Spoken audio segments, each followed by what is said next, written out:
সাত দিন আগে আমার বাইক থেকে 3 লক্ষ টাকা চাঁদা চাইছে। আমার ভাই ঘরের কাজ ধরছে, আমার ভাই ঢাকাতে লেবারের কাজ করতো, সেখান থেকে টাকা টুকা ঈদগুলোকে টাকা নিয়ে আইছে।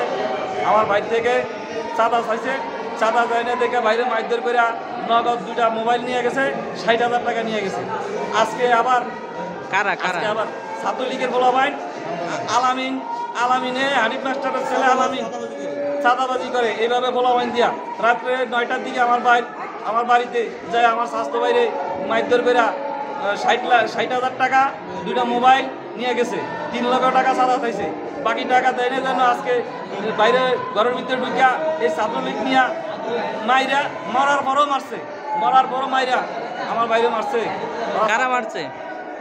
আলামিন হানিফ মাস্টারের পোলা 4 নং আবু বকর বোর 4 নং ওয়ার্ড হানিফ মাস্টারের ছেলে চাঁদাবাজি করে ছাত্রলীগ নিয়ে নুরাবাদের থেকে ছাত্রলীগ নিয়ে গেছে, দুলারার থানা নুরাবাদ ইউনিয়ন থেকে ছাত্রলীগ নিয়ে এই হত্যা করছে।